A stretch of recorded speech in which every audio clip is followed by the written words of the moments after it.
I wish ये बातें मुझे कोई जर्मनी आने से पहले बता देता। फर्स्ट थिंग, अगर आप एक स्टूडेंट हैं और आप जर्मनी आकर पार्ट टाइम जॉब्स करने वाले हैं तो कोशिश कीजिए कि आप अभी अपनी कंट्री में यहाँ वहाँ कहीं पर भी छोटी जॉब्स करें और वहाँ से एक्सपीरियंस गेन करें, because then when you will mention it in your CV it will have a very big impact. Second thing, कोशिश करिए कि आप अपनी होम कंट्री से ही एक कॉन्ट्रैक्ट के साथ घर ढूंढ के रखें, बिकॉज जर्मनी में इस वक्त घरों की बहुत ही ज़्यादा कमी है। एंड आप सिटी रजिस्ट्रेशन कराने चाहेंगे, आप बैंक अकाउंट खुलवाने चाहेंगे, आप अपना वीज़ा एक्सटेंशन कराने चाहेंगे, हर चीज़ के लिए आपको एक घर की ज़रूरत पड़ेगी with contract. Third thing, it's very important to look for a good SIM.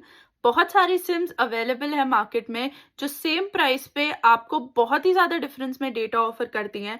For example, मेरे पास पहले एक वोडाफोन की सिम थी एंड वो 10 यूरोज में मुझे 15 GB डेटा ऑफर कर रहे थे, और अब मेरे पास एक sim.de की सिम है जो मुझे 10 यूरोज में 60 GB डेटा ऑफर कर रहे हैं। So it depends and you need to look for the best options. Same goes for your health insurance. बहुत सारे हेल्थ इंश्योरेंसेस के अवेलेबल ऑप्शंस होते हैं हमारे पास। For example Mawista, doctor Walter. अगर हम माविस्ता की बात करें तो वो 10 to 15% रीइंबर्समेंट में से काट लेते हैं, जबकि अगर हम डॉक्टर वॉल्टर की बात करें विच इज एडुकेयर 24, वो हमें 100% मनी रीइंबर्स कर देते हैं। Fourth and a very important point, do not trust your consultation 100%।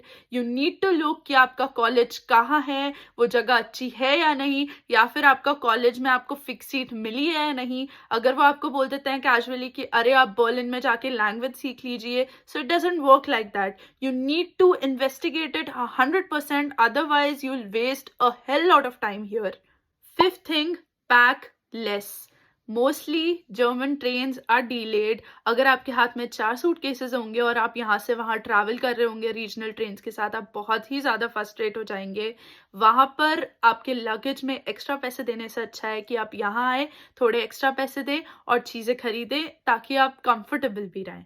कुछ ज़रूरी चीज़ें होती हैं जैसे एक इंटरनेशनल अडेप्टर या फिर आपके मेडिसिन, प्रेशर कुकर, बाकी clothes, spices, everything you will find in Germany. Six thing, mostly हर जगह जर्मनी के आपको इंडियन ग्रुप्स मिल जाएंगे व्हाट्सएप पे, इंस्टाग्राम पे, फेसबुक पे।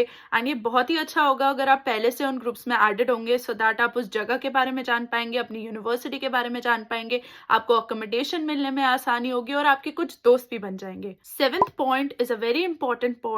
जर्मनी आने से पहले minimum of B1 German language proficiency आपके पास होनी ही चाहिए। कोशिश करिए कि आप अपनी कंट्री से B1 तो एटलीस्ट करके आए, बिकॉज यहाँ आने के बाद अगर आपको जर्मन नहीं आती तो आपको जॉब्स नहीं मिलेगी, आप लोगों से कम्युनिकेट नहीं कर पाएंगे, बिकॉज मोस्टली जर्मन्स को इंग्लिश नहीं आती है, दूसरे कंट्री के लोगों को भी इंग्लिश नहीं आती है। इवन मोस्टली यहाँ पर स्टेशंस पे भी सिर्फ जर्मन में ही अनाउंसमेंट होते हैं। आप सुपरमार्केट में जाएंगे तो भी वो आपसे जर्मन में ही बात करेंगे। तो इट्स वेरी इंपॉर्टेंट कि आप थोड़ी बहुत जर्मन अपनी कंट्री से सीख कर आए। एट्थ पॉइंट, जब मैं जर्मनी आ रही थी तो मुझे मोस्टली लोगों ने बोला था अरे कुकिंग सीख लो, ये सीख लो, वो सीख लो। But I would say that cooking by the time आप यहाँ पर सीख जाते हो। I would suggest that if you don't know about banks, if you don't know about finances, go and learn a little bit about it. Go banks with your parents so that you learn कि एक नया bank account कैसे खोलते हैं, finances कैसे manage करते हैं, because ये skills बहुत ही ज़्यादा आपके यहाँ पे काम आती हैं।